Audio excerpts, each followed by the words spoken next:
Look at that beautiful piece. That's what makes the piece sing, the light wiggle. This is what I chose to make for Dale. We were actually married with him wearing a pair of hideous, cheap boots. Parents always want you to be a doctor or be an attorney, get more respect. That's in our culture. To be an artist, no. My father's approach as an artist is much more refined than what my grandfather did. People see the work and think it looks the same, but everyone in the family has a different approach to it. I think within the dynamic of the three of us, I am the peacemaker, or I try and be. 'Tis a gift to be simple, 'tis a gift to be free, 'tis a gift to come down where you want to be. And when you find yourself surprised, to be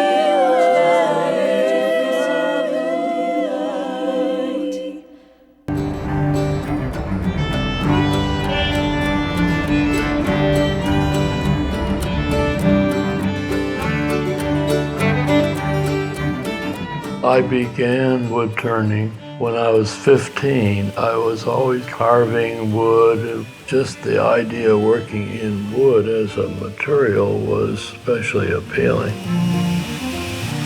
My father was always very artistically inclined. He was an architect, his profession. But in the late 50s, he decided to try the wood turning because he liked to make sculptures out of wood. This piece is obviously cut from a section that had the root buttresses coming out, and so you get that design. Our family does have 3 generations of wood turners. Of course, my father was the first one, and when he began doing the wood turning, he just began selling locally. The signature shop was officially opened in 1962, and it grew out of Blanche Reeves' business as an interior designer. It was the beginning of the contemporary craft movement. Many of the artists who started that movement had other careers. The making grew out of just a passion they had of working with a material or a passion to make something. Ed designed some buildings in Atlanta, but the passion that he had for wood seemed to overtake everything else that he was interested in. And from Atlanta, it just kind of spread across the United States with the craft movement. When my father began turning, the pieces he was making were probably little bitty cups and plates, maybe 4 inches in diameter. But I think he had this urge to see, could he go bigger than that? And instead of just flat pieces or just shallow pieces, he was able to make pieces that would actually curve over and he could hollow out. He invented his own tools and actually used a forge and an anvil to bend these tools and make the tools that he felt would help him in this turning process. When my grandfather was creating this process, these tools did not exist, and so he was learning along the way. What you see us use today is an adaptation of what he created in the beginning. He basically had to fabricate his own designs. I'm always marveled at how he came up with a lot of these things. You have to visualize it. You have a 500 or 800 pound log here rotating. He was known probably best for the large pieces because some of them were probably almost 4 feet in diameter and maybe 3.5 feet tall. So this log, the original log mounted on lathe probably weighed 2,000 pounds.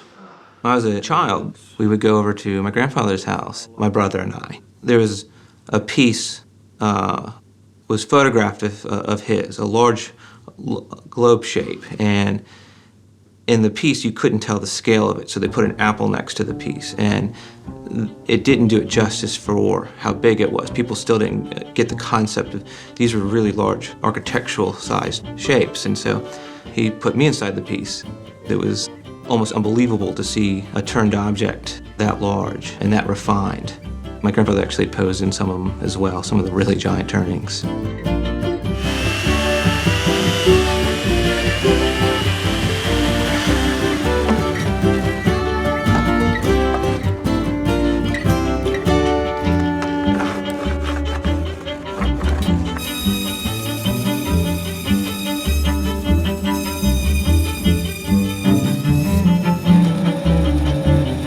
This gives me a round shape to start the turning with, and a flat bottom to put the faceplate on. And then the whole piece will be mounted on the lathe.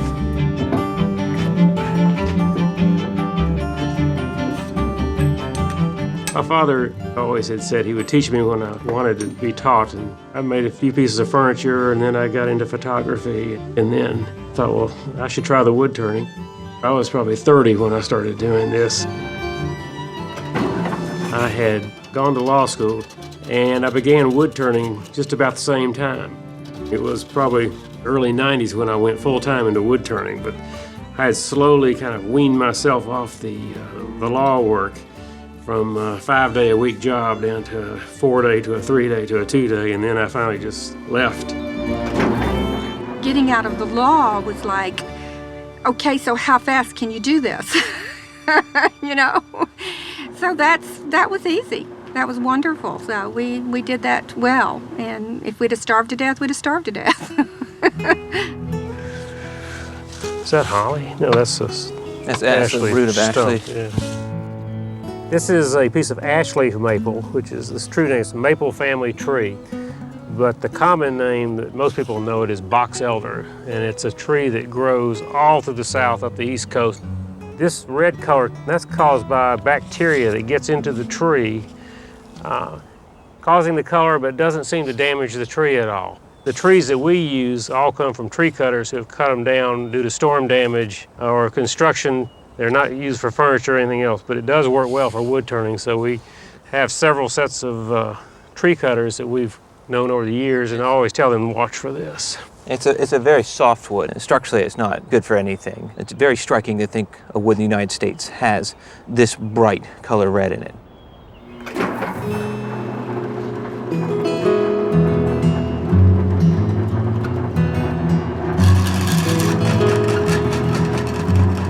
One of the styles that I'm known for mainly is what I call a mosaic bowl, and it's a composite. It's made of all these different pieces of different types of trees. Here's the ash leaf maple, the red colored pieces. Here's a piece of white pine in here. Here's a piece of plum over here. This starts out, all pieces are going to be approximately this thick in a big slab, and then the slab is cut into the contour that I want. The next one in the generation of mosaic bowls was this type, which I call bundled because all these are bundled together. So these are all cut to fit in a pail this size, and these will be placed in here. See, they stand on end, but I'll eventually fill this whole pail up with the different pieces. The resin is poured in, it's set, and once it's set, it's going to take the shape of this form. In this case, is a small 2-gallon pail. This whole thing will be rounded off into a round bowl and hollowed out. And each of these pieces that you see are up here, you'll see where they come out the bottom, because this will all be cut into a spherical form and then sanded and coated just like a normal bowl. The material that's filling in between the spaces in the wood is an epoxy material. And the reason it's black is you want something that gives you some sort of striking contrast.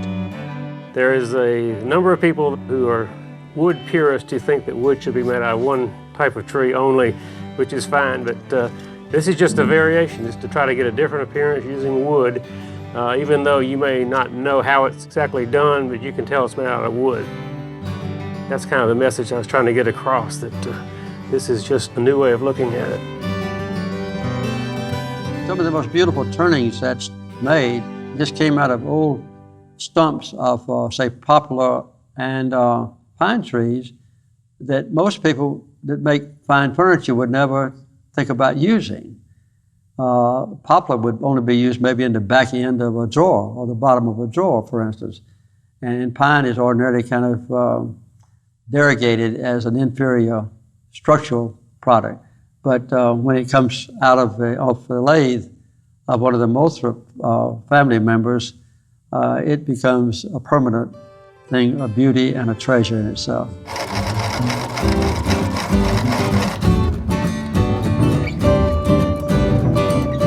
Now for our third generation, Matt, who has a master's in business and finance, when he finished graduate school, he felt that he wanted to do the wood turning because he'd been around it so long by that time. They told him, well, there's no guarantees how this will work out, but if you want to try it, you should try it. So he's been doing that and has done very well at it. It's unusual to have it passed down through 3 generations and still be doing it. I'll be okay. He's still my father, honey. He can still get on my nerves, and I'm sure I drive him crazy, but it's just part of the dynamic of family. The Moulthrop family are 3 generations that have worked with wood at the very highest level. But what makes them unique in my mind is the fact that they came to wood not as a primary goal. There was a lot of education for each generation. Ed Moulthrop, the patriarch of the family, was Yale-educated architect. His son, Philip, is an attorney, and his son, Matthew, has an MBA. But they have all chosen their own way to devote their lives to wood turning, and I think that we have all been enriched by it. Ed, for so many years, had worked alone that for when Philip joined in, and then, of course, Matt, he was so excited. It was so wonderful for him because finally he had someone he could really share everything with. So he was very enthusiastic about that. When I left college, I didn't have any, I don't want to say I didn't have any aspiration to become an artist. I didn't think I could make a living as an artist. And I'd worked with my grandfather for over a decade, apprenticing him. So I knew how to create work. I knew the process. And it wasn't until I graduated college and I'd taken my first job, and I really hated it. Matt was miserable in the traditional working world. So when he decided to be a full-time woodworker, I thought it was really a blessing because he was so happy doing it. Every weekend in college, he came home and would help Ed and work in his studio, and he loved it. That was always where he was happiest. And so when he decided that's what he wanted to do full-time, you have to jump in with both feet. To be sure it didn't come back and hit you. My wife, Amanda, was in law school, and she had a job as a full-time attorney upon graduation, so that was, she was willing to support me in the beginning. Their close-knit family is probably responsible for Philip and Matt having the same passion about working with wood that Ed did. They grew up looking at things differently because of their father and their granddad, looking at things with a designer's eye or an artist's eye.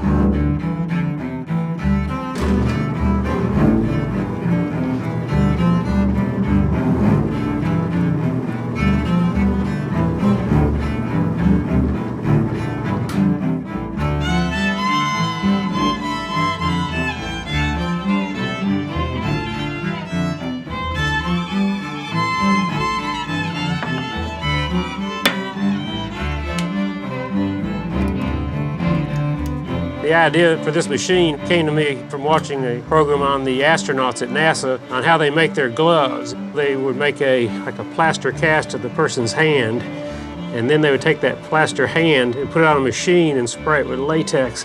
And this machine turned just about this fast, and it sprayed. And by doing that, you end up with this perfectly even coating, so there's no thick places anywhere. They're all the exact same thickness. And when I saw that, I said, that would work well with what we're doing here. So came up with a motor and some gear ratios, and this does about 7 to 8 RPMs, which is as fast as you want to go with this. Each piece has 4 to 6 coats of finish. The first coat is usually as thin as water. It's almost as if it's a primer coat. We can control the finish as to how thick or thin we want it. We can make it set up in 7 minutes or 7 days, depending on what we're trying to coat. But after the final coat, that's when we do the polishing of the pieces. Matt has enhanced the quality of the wood by experimenting with different polishing techniques, many of which are used in the glass that we show in the gallery, and they have given a distinctly different quality to the work. His father developed a way of applying finishes that made them very, very beautiful, and Matt has now found ways of polishing those finishes that enhance the work even further. People in Atlanta and Georgia really have a great respect and affection for Philip Moulthrop and for his father Ed, who developed the technique of the wood carvings of these elegant bowls. And now his son has taken up the tradition as well. These bowls are in the Smithsonian, at the Museum of Modern Art in New York. Gumps in San Francisco has a sale of Moulthrop bowls every year and other things. So we're very proud of the Moulthrops, the creators of a proud tradition, and we're very pleased to have them here in Atlanta. As an architect and a teacher at Georgia Tech, you make very little money, and we were destitute most of the time. And when I went into wood turning, the market had opened up and I was able to sell them. And for the first time in our lives, we actually made money. It's almost hard not to pick up a piece of wood and just hold it in your hands and have this nice feel about it. And I get that every time I pick one up. He loves people to appreciate him. He loves people to buy him, and he just enjoys that so much. And then when I come along with my dish rag and say, I think I want this one, sweetie, and then he says, okay. It has this feeling of still being alive in your hand, and you can, sometimes you look at a piece of wood and you can imagine something about the life of the tree. It's constantly work, and because he loves it, he doesn't mind. I'm the one who has to pull him off the phone. One of the aspects that I love about the work that I do is being able to extend the life of a tree. This began with my grandfather, who created a piece from a tree that Thomas Jefferson had planted. They have, I think, transformed to a large extent the wood turning field by their level of sophistication, which is in certain respects very deceiving when you first look at the work, because there's a real simplicity to it. But in that simplicity, there's an exquisite quality.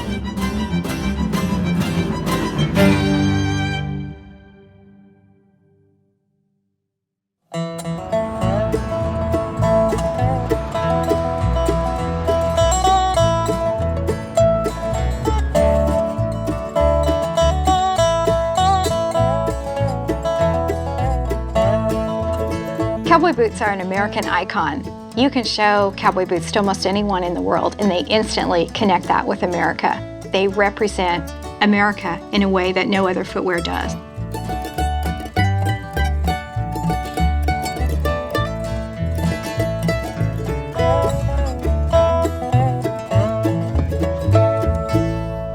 So this is the first pair of cowboy boots that I ever had. When I was 20, my husband and I married, and we moved from Missouri to Oklahoma to Guthrie, and I answered an ad in the paper for stitching boot tops. I had no idea what that was, and it was with an old man named Jay Griffith. He was an old alcoholic, and he screamed and cussed, and I had never been around anyone who drank or cussed. I was raised in a very conservative little church where the ladies all wear long hair and long dresses, so I wasn't cowboy at all. I had never owned a pair of cowboy boots until I got my job with Jay. We made this pair of boots at Jay's. At the time, I was only stitching tops, just doing the decorative work. But now I think these boots are just really overwhelmingly feminine. I would never, ever want a pair of boots like that again. But that was my first pair. Okay, what I'm doing here is I'm transferring the pattern onto the leather so I'll know where to stitch. I only drew it on half. I folded it in half, and I stitched it with no thread in the needle. And that gave me a series of holes. I've applied a really thin coat of rubber cement, and that will hold my pattern on. So I'm going to lay this pattern here and line it up carefully. Now this is an old sock filled with baby powder. And there's my pattern for stitching.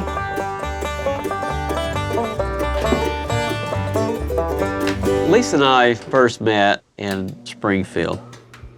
I had went to church there, and after church they had ping pong, and Lisa showed up, and I didn't know her at the time. I noticed him and manufactured an opportunity to meet him. We actually met playing ping pong in the basement after church. So she played me, and I actually had to play to keep from getting beat.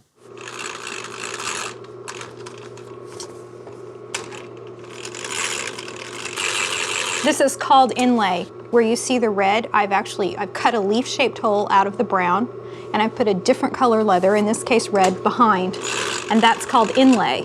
Every color is a different piece of leather, and every piece of leather has to be stitched. The thing with leather is, anytime you stitch something, you have a hole. And so you can't make mistakes.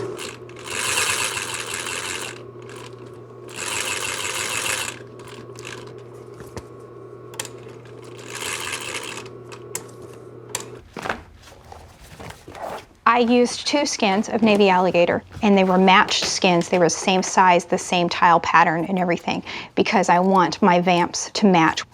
The vamp is the foot part of the boot. The navy alligator is American alligator. It's farm raised. So I was cutting out the vamps.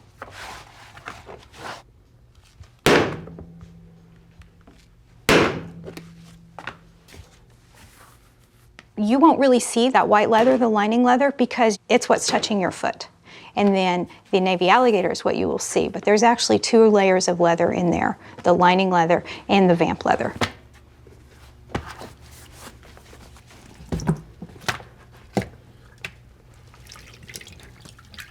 I put them in water because I'm going to crimp the vamps next. This right here is called a last. This is the form that the boot is built around. And this is a completely 3-dimensional shape. It has to make this curve and snug in here and wrap around here and make that toe. And so the vamp that I was cutting is a flat piece of leather, but it has to become this completely 3-dimensional shape. And so I'm going to take that vamp and I'm going to crimp it. I'm going to put it on it, stretch it over a board, and begin giving it that shape. And so the leather always needs to be wet when you're working it in that way. Otherwise, it will have a tendency to tear. I put the baby powder in because it helps the wet leather slide and not stick together. I'm crimping the vamps wrong side out so that I can use the hammerhead to rub on those wrinkles and make sure I get them out. Now this pair of boots, this is a pair of boots that I took to Germany for a competition. I entered a competition called the International Shoemaking Days in Wiesbaden, Germany. I was the only boot or shoemaker from America, and so to enter in that system and then to win a gold medal in that system was very meaningful for me because it kind of verified that yes, I really have learned some things because there's no formal way to know that here. I love the mood of this boot. The colors are kind of subdued, but yeah, the theme is spring. The name of this boot is If We Make It Through December. I name all of my boots after classic country songs. Let's do it again. Let's fall in love all over again. Spend the time that we should spend just to do it again. As Lisa was working for Jay, she discovered that boot making is what she wanted to do. So she worked for Jay for about 1.5 years, and then I found a sewing machine for sale, and she started stitching tops out of our back room. She didn't even know how to make the total boot. She was just stitching the tops. Other boot makers told her all the work was always done in-house. They was not going to farm boot tops out to somebody else to stitch. Well, lo and behold, she was so good at stitching tops, the word got around. People would actually go to a boot maker and say, I want you to make me a pair of boots, but have Lisa stitch the tops. She did that for 3 years until she was able to hire a former student of Jay's to teach her to make boots. So in the beginning, it was a lot of faith and trust that it would work out. Most of my lasts are from the 1940s. The really good ones are from the 1940s. The old lasts for hand blasting are just beautiful. Anyone can see how beautiful these are. My favorite brands are the Crentler Brothers and the Western boot last. Each last is customized for the person's foot. So if someone has, let's see, if someone has a high instep, or they have a bunion, or they don't like the toe shape of the last, we can change the toe. So every last is customized for each person. I do have to meet and personally measure every customer, and so that's how the process begins. Someone comes in and I sit them down and I measure their feet. I talk to them about their feet if they have any fitting issues, and then I use that information to choose their last and to fit it for their foot. Cowboy boots don't have any lacing or buckles or any way to adjust the fit after you pull them on, and so you have to have an area that fits properly, and you can't pinch in the ball or the next measurement will be the instep, and some people are very sensitive there.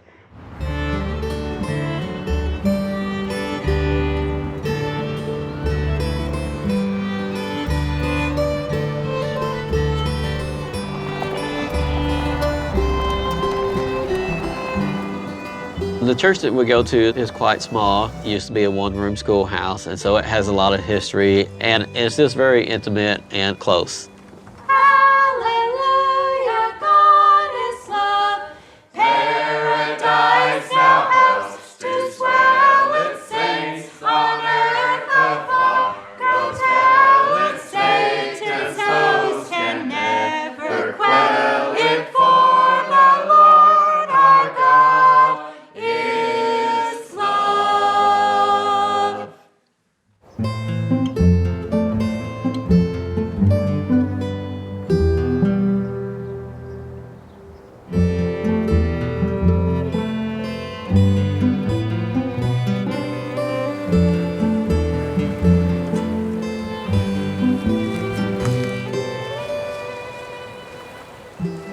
proud of my 2 daughters. I have Morgan, my 16-year-old, and Paige, my 13-year-old. They've both grown up in a boot shop, and I've tried to raise them to be very strong and confident. In the church I was raised in, the women don't have jobs, and I wanted my girls to be confident as women. Yes, Paige, I'll even help you. Morgan is a novelist and an artist, and I think she gets that from Lisa's side. And Lisa and I, we're just waiting to get the next chapter to read it and see what's going to happen to the characters. I'm very, very proud of my mother. All her life, due to the way she was raised, she was told, no, you're a woman, you can't do this. No, you're not smart enough. She started out stitching and making dresses, and she took what she learned from that and put it into stitching boot tops, and she turned that into being a bootmaker and a successful businesswoman. Paige, you want to come here? Yeah. All right, take it away. I started becoming interested in working with my mom when I was having a sleepover with my best friend. We were both so bored and we were just annoying my mom to no end, so she decided we should make a bracelet. So she cut out 3 strips of leather and helped us braid it and helped us sew the ends together and everything. And after that, I decided I really liked making bracelets. So she taught me how to pattern and how to cut out leather, and from there I just decided I really liked working with leather. I'm 13, so the fact that my mom and my sister are both artists is really nice because it's easier to express myself and they understand why I like to be creative. My dad has a business degree, so with marketing and things like that, he is very supportive and helpful.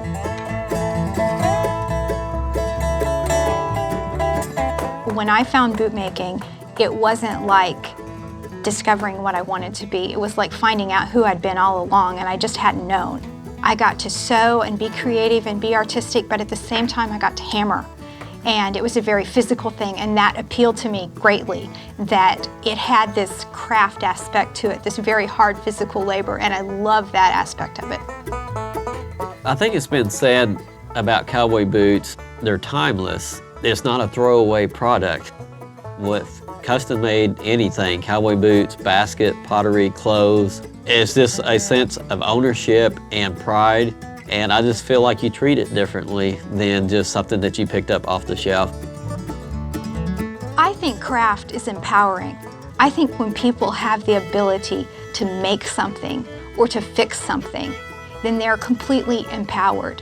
It's possible for one person to make a pair of cowboy boots.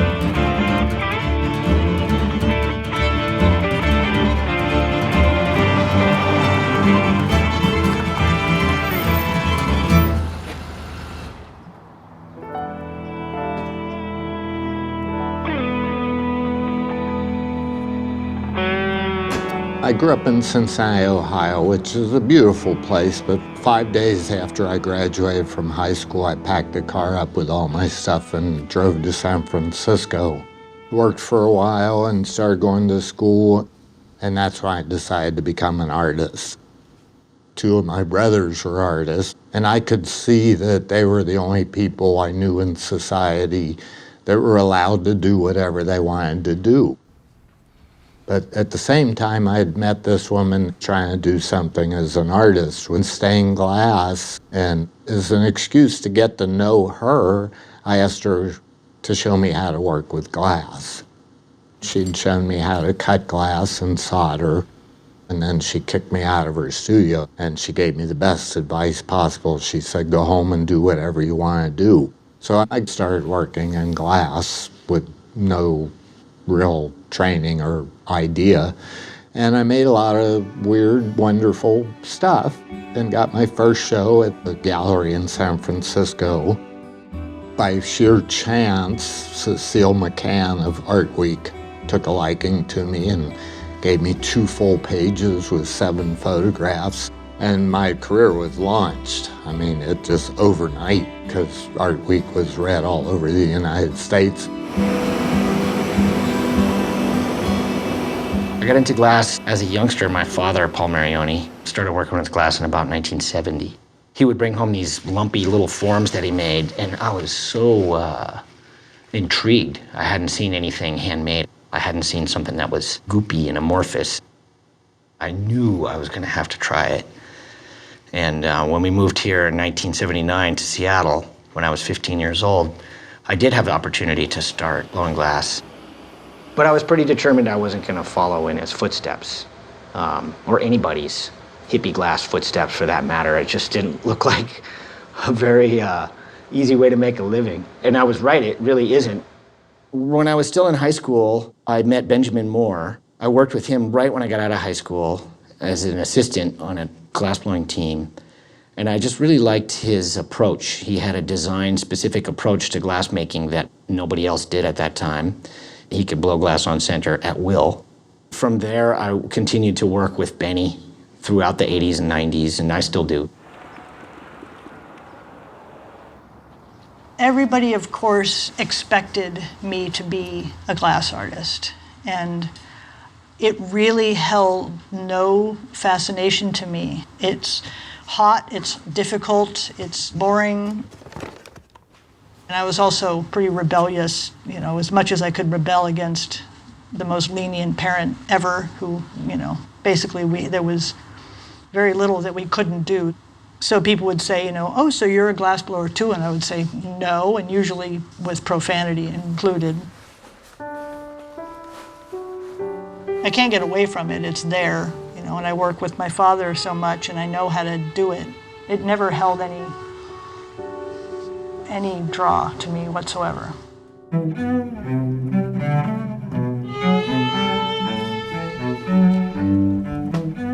I'm doing embroidery on cotton, and I embroider tiny little pictures that I then embed either in resin or behind a watch crystal. I'll set them the way you would set a stone in a bezel. I make all of my own rings and structures that I embed in. Right now I'm working on a couple of bracelets using these little pictogram images. My father one day came to me and said, you know, you hate working for people. It's time you just embraced being an artist. And because I had never wanted to be an artist before like him and work for myself, and because I saw him struggle so much. Jewelry I just started to do because at the time I was bartending and I was thinking about this ring that I had seen one time and I really wanted it, but I knew that I couldn't find it anywhere. So I went and bought just the basics of what I needed and started with just a little, you know, handheld torch and taught myself how to make jewelry. Since then I've worked for myself and, you know, I've been able to make a living. I've been very fortunate.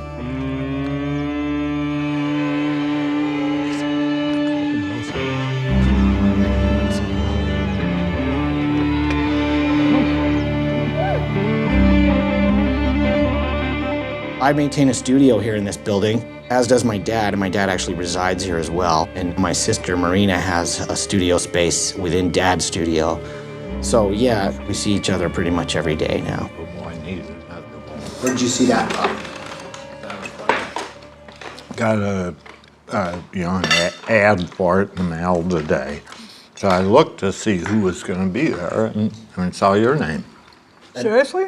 Mm-hmm. What did it say? My parents were hippies, cut me some slack? Cut me some slack. My parents were hippies. Marina's got a button. Mom sent me that. You know, Mom and Dad got divorced when we were little. And after that, it was, I don't know, that's kind of a strange thing to talk about because, you know, I had a rather alternative upbringing, I guess you could say. Dante and I grew up in Marin County early to mid-'70s, and it was a pretty free and easy time. And there was a lot of, you know, I think our family motto was mistakes were made. And there was a lot of, you know, a lot of hippies and free love. And when my mom left, I was 4 and Dante was 6. I remember when my father said to us, help me through this, because, you know, he was in his 20s and had 2 little kids and no help. And he was just starting his career as an artist, which is difficult under any circumstances. But Dante was a lot more disciplinarian. You know, Dante was the one who would say, you're not doing that. And, you know, I'd say, you're not my father. He'd say, I don't care, you're not doing that. I worked for maybe 14, 15 years with Dale CHIHULY, putting the program together at Pilchuck, what I called the flat glass program. When I first went to Pilchuck, I'd been hearing about it for years from Dad. I could tell from how enthusiastic he was about it, exactly what was going on up there. And sure enough, the first time I went up there, I went on my motorcycle. I was 15, I think. And as I came riding up the driveway, there was the pond. It was on a hot summer day, and there was everybody naked at the pond, hanging out, including my dad. And he was right. It was an amazing place. The vibe there was pretty exciting. And then Lino Talia Pietra came to Pilchuck. Dante was there, and then Lino mentored Dante. So he got the best teachers. I am cognizant of how generous Lino Talia Pietra was to me. He's shown me everything, and Dick Marcus. I mean, there's no secrets, you know. The only way you learn how to do things like this is by observing them. This one rocks pretty good, probably about 10 minutes. Basically, it's kinetic energy. I've found through experiments, the sharper the curve, the slower it rocks. I tend to like to make faces. So this is the pattern. I use a pink foam. That's the pattern for the finished piece here. So you can see I was able to slump this to this 3-dimensional curve. Let me show the whistling vase. This one wiggles its butt. I thought to myself, how far can I reduce the human form and still make it immediately recognizable? Well, the lips will do it, and the back. The difference between my brother and my father, as I see it, is that for my father, he loves glass because, as he says, it captures light, but to him, it doesn't have to be blown glass. It can be, you know, whatever, kiln cast or sand cast or whatever way to best convey the message he's trying to convey. Because his work is all about content, and my brother's work is all about design.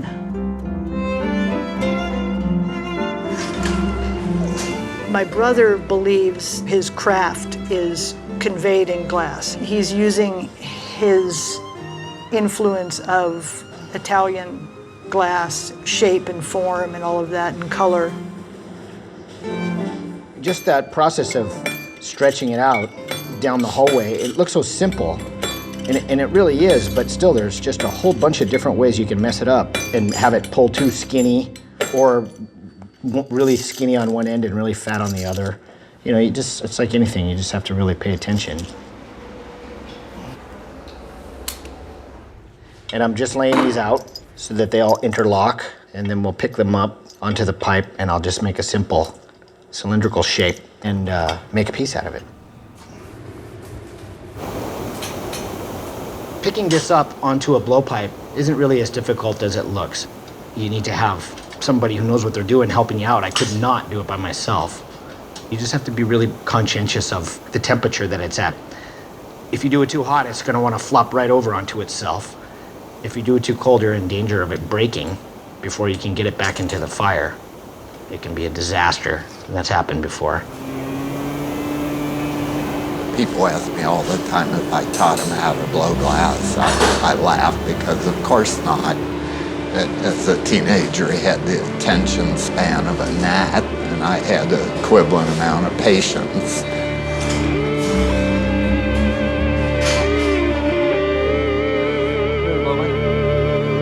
I've been watching him blow glass since he was 17. 30 years I've been watching him. I still come down every day, and I can't believe it. You know, he's just so good. His eye-hand coordination is phenomenal. His skill level is I mean, I'm still amazed. I watch him and go, how can he do that and work on that scale? Everything's got to be perfect with Dante. And he gets it perfect. I mean, of course, he has tens of thousands of hours experience.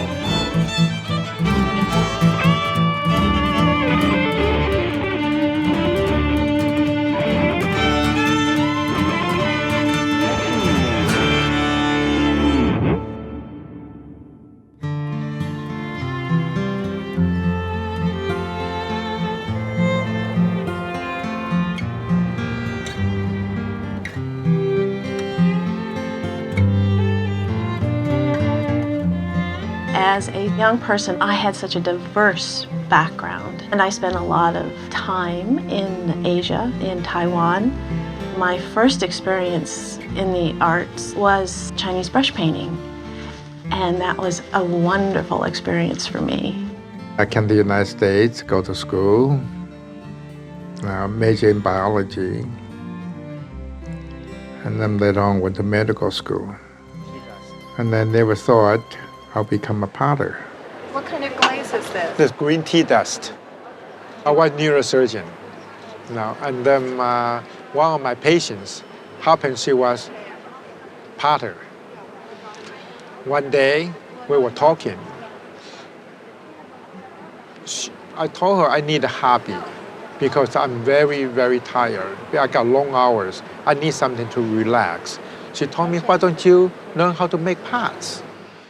And I got so much freedom, I'm able to do whatever I want in this country. So I hooked on clay. First time I touched the clay, I just fall in love with it. Every time I take care of my patients, I look at the score, I think about pots, how to make a pot like it. So my second sabbatical, I'm still on sabbatical. I never go back. I feel very fortunate that I had this experience with the Asian culture because it made my relationship with my husband, Cliff, a lot easier. I understood the culture, I understood the language, their art. I think it's difficult for two cultures to come together and coexist, not to mention man and woman coming together and coexisting. When Cliff and I first met, actually there was an instant dislike of each other. And I think part of it was those two egos coming together. Then we slowly started to talk more, and that's when he started to appreciate the fact that I was so understanding of his culture, and so we had something to talk about. There became an ease between us. But the thing that I think really glued us together was our total dedication to what our focus was. For him, it was the ceramics, and for me, it was the jewelry.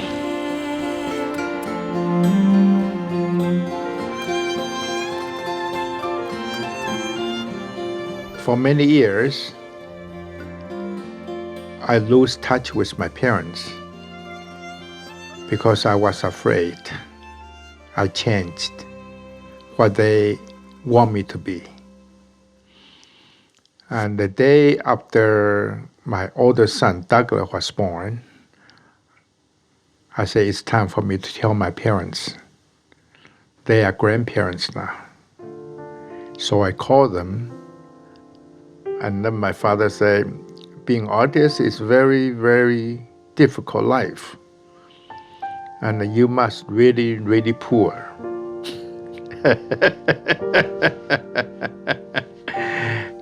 Following year, my mother comes. We were driving a VW bus. We needed holding our clay, holding different things, you know. My mother said, I don't feel this car is safe for you guys to get in there. Next day, took Holly shopping. Came home with Mercedes. Poor potter driving Mercedes.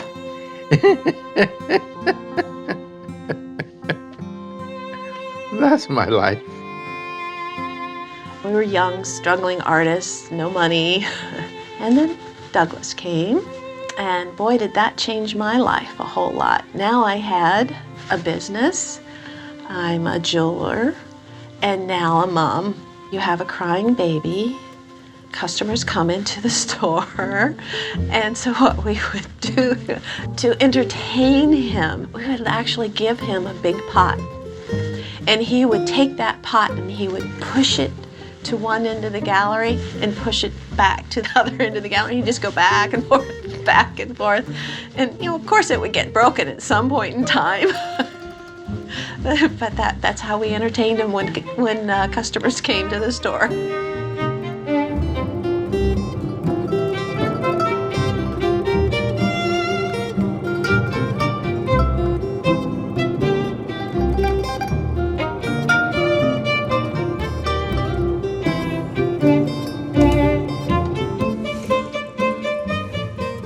Now whole world know how I make this now.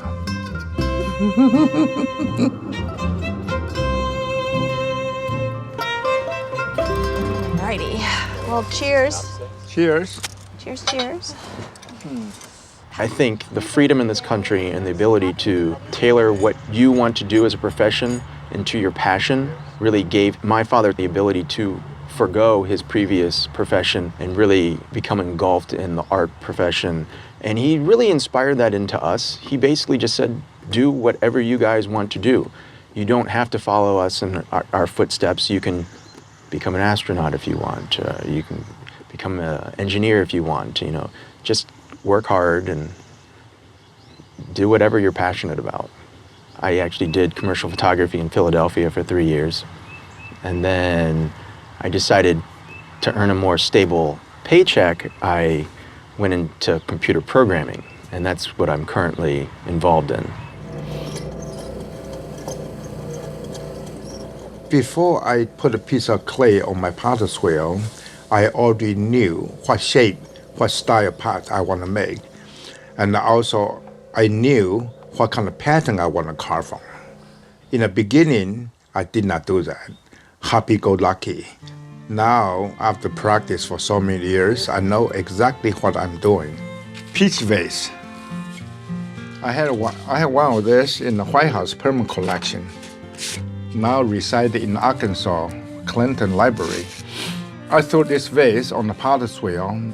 After that, I carve, and then I add the branches on, and then I add the leaf on, and the leaf, sometimes I use my knife to carve out, cut it, and then flip over. Now you want to come out. My brother and myself both like to do work with our parents. I enjoyed more of the physical aspect of metal, the forming of metal, the bending of metal. Doug enjoyed the free-form aspect of pottery, so we kind of had the perfect setup for Doug and I to play with. He went there and played with clay. I went up to my mom's and played with metal. I didn't really ever think about being an artist because my parents, when you see what they went through, wasn't really for me. Wasn't the type of style that I wanted. I would probably say that. But it was something that was obviously interesting to me, and I can see their artistic nature come out in the work that I do today. It's just a completely different world. I'm an engineer, so I like to work with my hands. I like to build stuff and see my creativity come to life. But I don't know if I could be an artist for my life. It's a bit too different and eccentric for my taste. I got this inspiration from the opening at the Renwick that my husband just recently had. He was wearing this beautiful boutonniere, and to me it just screamed like it needed to be a piece of jewelry.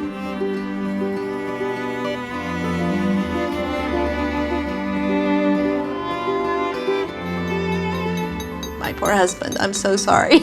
My studio is above his, and when I pound, the sound just reverberates throughout his studio. His work is peaceful and quiet, and the hum of the wheel, and then there's bam, bam, bam. Doesn't go together at all. We take pieces of my husband's work that has not been successful. It has cracked in the kiln or the glaze has crawled. We'll take a hammer to it and break it up. And sometimes these shards break in really lovely ways. and then I'm able to take and actually make a piece of jewelry out of them. I love the process of taking something that is useless, but yet still beautiful, and being able to turn it into something that people can enjoy. If you believe in destiny, if you believe that there is a path in life, and if you follow it and not resist it, it leads you someplace, and this is where it led me. Craft artists are just like family. We know each other. They see our children grow up. We're all in the same boat. Financially, personally. Now my kids are grown. When they were young, they go to show with us. Everybody, they know their names, they know how old they are, what they like. When they're getting older, they ask them, can you save my booth for a few minutes? I can take a break. My kids say, of course. Just like a family.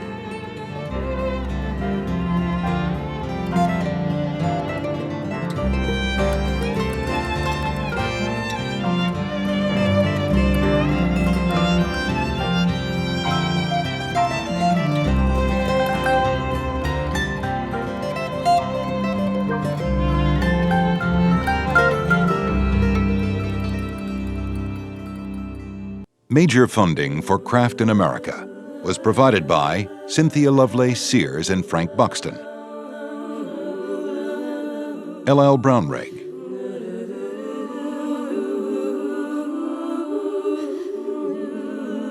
Lillian and John Lovelace,